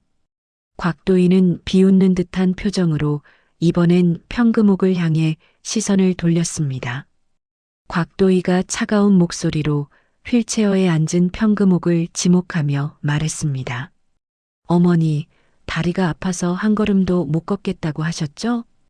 그럼 며칠 전 본사 앞에서 시위를 하시던 도중에 뒷골목으로 들어가서 벌어진 이 상황은 어떻게 설명하시겠어요? 스튜디오 메인 스크린에 고화질 CCTV 영상이 선명하게 떠올랐습니다. 화면 속에서 휠체어에 앉아 신음하던 평금옥이 주변에 사람이 없는 것을 확인하더니 벌떡 일어나 기지개를 켜며 구석진 곳으로 걸어가는 장면이 나왔습니다. 영상 속 평금옥은 아주 건강한 모습으로 족발뼈를 양손으로 잡고 뜯으며 지인과 통화하며 껄껄거리고 담배까지 피우는 충격적인 모습이었습니다. 평금옥이 영상 속에서 신이 나서 소리치는 대사까지 생생하게 들려왔죠. 야, 이거 돈이 쏠쏠하다. 며느리 그년 피를 말려서 수십억은 뜯어낼 거야. 내가 죽는 연기 하나는 기가 막히잖아. 안 그래? 그 모습에 스튜디오 여기저기서 사기꾼 할멈 이라는 야유가 터져나왔고 평금옥은 당황하여 휠체어에서 굴러떨어질 듯 몸을 비틀거렸습니다. 이어서 곽도희의 서늘한 시선이 마지막 미끼인 조이진을 향했습니다. 조이진은 헝클어진 머리를 매만지며 여전히 인형을 소중히 안고 있었지만 그녀의 눈동자는 이미 구석진 곳을 찾으며 도망갈 궁리를 하고 있었죠. 곽도희가 강태진 변호사가 건넨 두툼한 서류 뭉치를 카메라 앞에 펼쳐 보였습니다. 곽도희가 조이진의 얼굴을 뚫어지게 노려보며 단호하게 폭로했습니다. 조이진 씨, 당신이 뱃속에 품었다는 태성그룹의 후계자 말입니다. 당신이 5년 전 불임 판정을 받았던 이 의료 기록은 어떻게 설명할 건가요? 곽도희가 조이진의 본명이 적힌 산부인과 진단서를 한 장씩 넘기며 말을 이었습니다. 심지어 당신은 맘카페에 남의 집 아이 사진을 도용해서 올리고 재벌가의 아이를 뺏겼다며 후원금 5억 원을 뜯어낸 사기범이기도 하죠. 그 돈들 지금 어디에 있습니까? 도박 사이트에 탕진한 내역까지 다 여기 있네요. 스크린에는 조이진의 복잡한 은행 거래 내역과 도박 사이트 로그인 기록이 빼곡하게 나열되며 그녀가 쌓아온 가짜 인생을 낱낱이 파헤쳤습니다.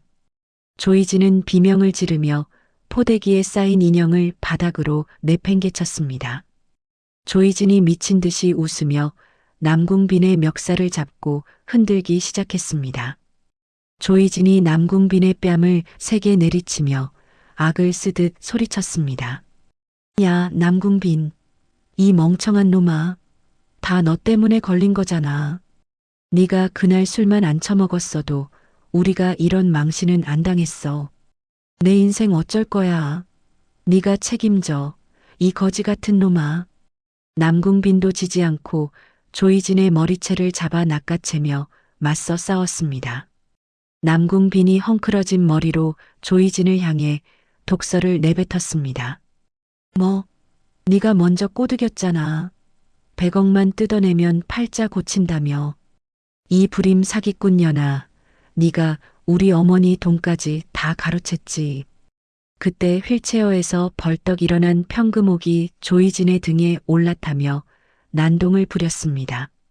평금옥이 조이진의 머리카락을 뭉텅이로 쥐어뜯으며 비명을 질렀습니다. 내 돈, 내 피 같은 돈 다 내놔. 이 뱀 같은 년이 우리 아들을 홀리더니 이제는 시어머니를 감옥에 보내려고 작정을 했어? 죽여버릴 거야. 스튜디오는 순식간에 머리카락이 날리고 옷감이 찢어지는 난투극 현장이 되었고 전국에 생중계되는 화면에는 세 사람의 추악한 육탄전이 고스란히 담겼습니다.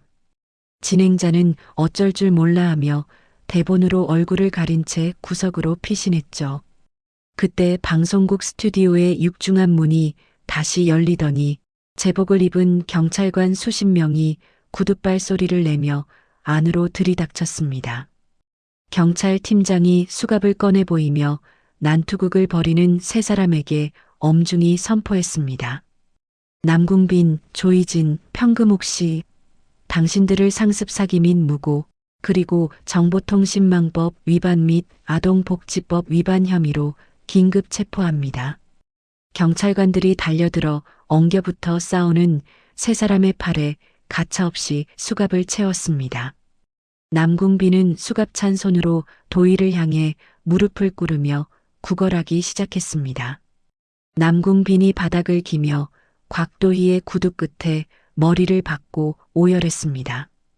도희야, 내가 정말 잘못했어. 한 번만 살려줘, 제발. 나 감옥 가면 죽어. 우리 예전 좋았던 때를 생각해서라도 좀 봐주면 안 돼?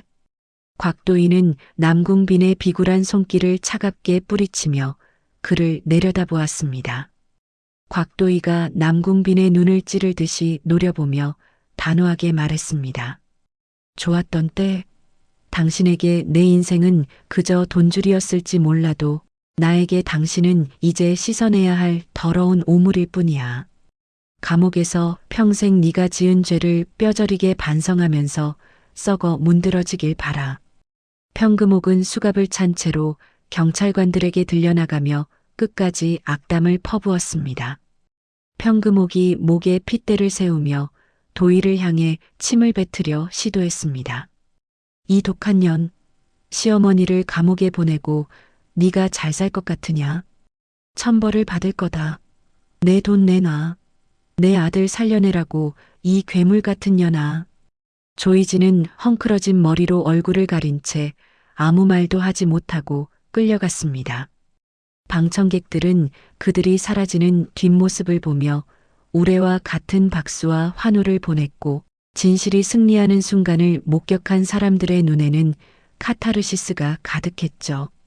곽도희는 스튜디오 중앙에 홀로 남아 카메라를 정면으로 응시했습니다. 곽도희가 마이크를 고쳐 잡으며 전 국민을 향해 나직하지만 힘있게 말했습니다. 거짓은 아무리 빨리 달려도 결국 진실에게 덜미를 잡히기 마련입니다. 저는 이제 저 추악한 과거를 뒤로하고 제 아이와 함께 새로운 삶을 살아가려 합니다. 부족한 제 사연을 들어주시고 응원해주신 모든 분께 진심으로 감사드립니다. 곽도희의 마지막 멘트와 함께 스튜디오의 조명이 서서히 꺼지기 시작했습니다. 그녀의 얼굴에는 그동안 쌓였던 모든 슬픔과 분노가 씻겨 내려간 듯 평온함이 서렸죠. 강태진 변호사가 다가와 곽도희의 어깨를 따뜻하게 감싸 안으며 밖으로 인도했습니다. 상무님, 정말 고생 많으셨습니다. 이제 진정한 자유를 얻으셨네요. 곽도희가 태진의 품에 기대어 스튜디오를 빠져나오며 깊은 안도의 숨을 내쉬었습니다. 병원에서 기다리고 있을 아들 하늘이의 얼굴이 떠오르자 눈시울이 붉어졌죠. 이제 그녀의 앞에는 더 이상 눈물 젖은 걸레질도 시어머니의 매서운 발길질도 없는 찬란한 미래만이 펼쳐져 있었습니다. 악인들을 향한 완벽한 심판은 그렇게 전 국민의 박수 소리와 함께 마무리되었습니다. 방송국 밖으로 나오자 밤 공기는 그 어느 때보다 상쾌하고 시원했습니다. 곽도희는 밤하늘의 밝은 달을 보며 조용히 아이의 이름을 불러보았습니다. 하늘아, 엄마가 드디어 해냈어. 이제 우리에게 지옥은 영원히 끝이야. 강태진이 열어주는 차 뒷좌석에 앉은 곽도희는 창밖으로 멀어지는 방송국 건물을 보며 자신의 인생에서 가장 길고도 힘들었던 전쟁의 종지부를 찍었음을 실감했습니다. 차는 부드럽게 출발하여 진정한 집으로 향했고 곽도희의 가슴 속에는 승자의 여유와 함께 새로운 희망의 씨앗이 움트고 있었습니다. 전 국민을 충격에 빠뜨렸던 그날의 생방송 이후 어느덧 1년이라는 시간이 흘러 세상은 평온을 되찾은 듯 보였습니다. 하지만 지은 죄의 대가를 치러야 하는 자들에게 시간은 결코 관대하지 않았죠. 차가운 시멘트 벽으로 둘러싸인 교도소 안에서 남궁빈은 퀴퀴한 곰팡이 냄새가 진동하는 바닥에 웅크리고 앉아 있었습니다. 과거 번듯한 중소기업 사장이라며 거드름을 피우던 모습은 온데간데 없고 빛바랜 수의를 입은 남궁빈의 얼굴은 깊은 주름과 검버섯으로 가득했습니다. 남궁빈이 식판에 담긴 식은 밥과 짠지만 남은 국물을 내려다보며 옆에 앉은 동료 수수생에게 비굴한 목소리로 말을 걸었습니다. 형님, 오늘 국은 유독 더 짜네요. 예전에 제 아내가 끓여주던 소고기 묵국은 정말 시원하고 맛있었는데 그때는 그게 소중한 줄도 모르고 만날 투정만 했지 뭡니까. 남궁빈의 말이 끝나기도 전에 험상궂은 인상의 수수가 남궁빈의 식판을 발로 찼습니다. 수수가 남궁빈의 멱살을 잡고 얼굴에 침을 뱉으며 소리를 질렀습니다. 이 페륜아 자식아, 만삭인 마누라 발로 차서 쫓아낸 놈이 국 타령을 해? 너 같은 놈은 이런 밥도 과분하니까 입 닥치고 바닥에 떨어진 거나 하차 먹어. 남궁빈은 비명을 지르며 바닥에 흩어진 밥알을 손으로 긁어모았습니다. 주변 죄수들의 비웃음 소리가 좁은 감방 안에 가득 울려 퍼졌지만 남궁빈은 그저 한 끼를 때우기 위해 흙먼지 묻은 밥을 입에 넣어야 했죠. 같은 시각 여자 교도소의 세탁실에서는 평금옥이 땀을 뻘뻘 흘리며 산더미처럼 쌓인 다른 수수생들의 겉옷을 손으로 빨고 있었습니다. 평금옥은 빨갛게 터진 손가락 마디마디가 아려오자 걸레를 내던지며 투덜거렸습니다. 평금옥이 허리를 짚으며 옆에서 감시하던 젊은 수수생에게 짜증을 냈습니다. 야, 내가 누군 줄 알아? 나 여기 태성그룹 회장 시어머니가 될 사람이었어. 어디서 이런 천한 일을 나한테 시키는 거야? 당장 교도관 불러와. 평금옥의 말이 끝나자마자 등 뒤에서 매서운 손찌검이 날아왔습니다. 방장이 평금옥의 머리카락을 잡아 낚아채며 서늘하게 속삭였습니다. 할망구가 아직도 정신을 못 차렸네? 네가 내쫓은 며느리가 지금은 회장이야.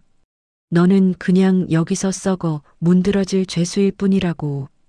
한 번만 더 주둥이 놀리면 오늘 저녁은 굶을 줄 알아. 알았어? 평금옥은 눈물이 고인 눈으로 다시 세탁대야 앞에 무릎을 꿇었습니다.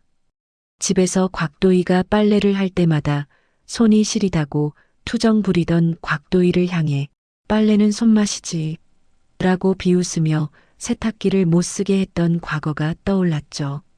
자신이 뱉은 가시돋친 말들이 이제는 채찍이 되어 자신의 등 뒤를 사정없이 때리고 있었습니다. 한편 증거 부족과 가벼운 형량으로 먼저 출소한 조이진은 기차역 근처의 낡고 어두운 단칸방에서 악취나는 하루를 보내고 있었습니다. 조이진은 텔레비전 화면 속에서 화려한 조명을 받으며 웃고 있는 곽도희의 성공 기사를 볼 때마다 리모컨을 바닥으로 집어 던졌습니다.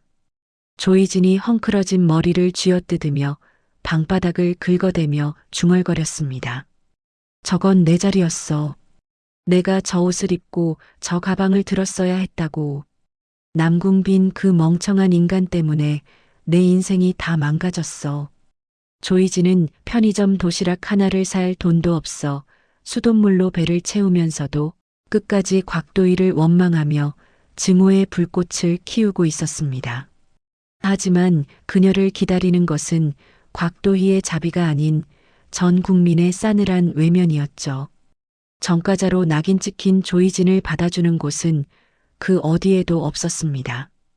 그들이 지옥 같은 현실 속에서 허우적거리고 있을 때 태성그룹 본가에서는 화려하고 따뜻한 잔치가 열리고 있었습니다. 도희의 아들 하늘이의 첫돌을 기념하는 파티장에는 은은한 생화향기와 사람들의 즐거운 웃음소리가 가득했습니다.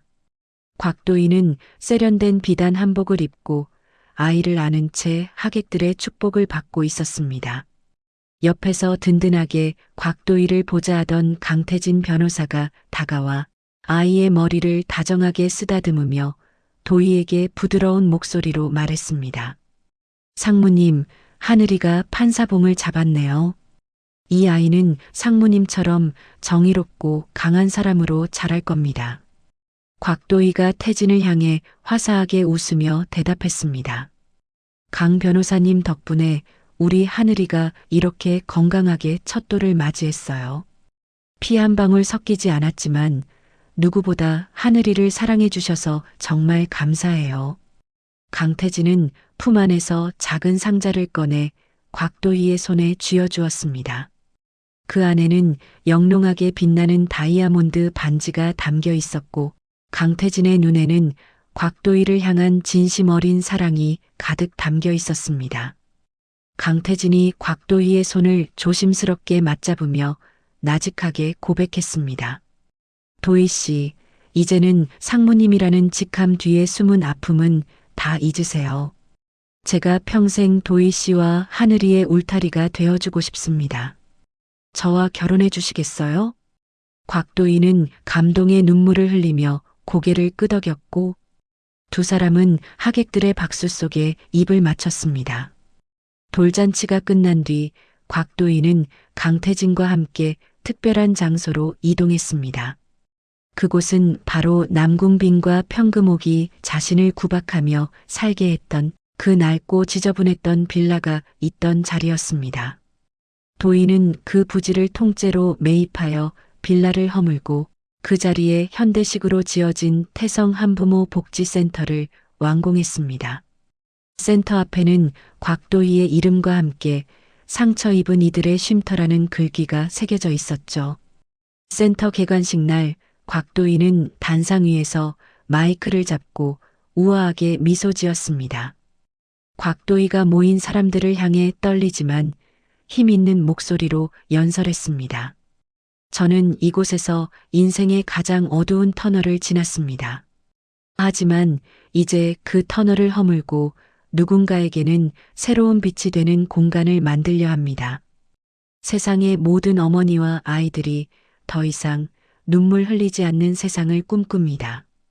사람들의 환호 소리가 울려 퍼지는 가운데 행사장 구석 가로수 뒤에 숨어 그 모습을 지켜보는 한 초라한 여인이 있었습니다. 형기 만료로 며칠 전 출소한 평금옥이었습니다.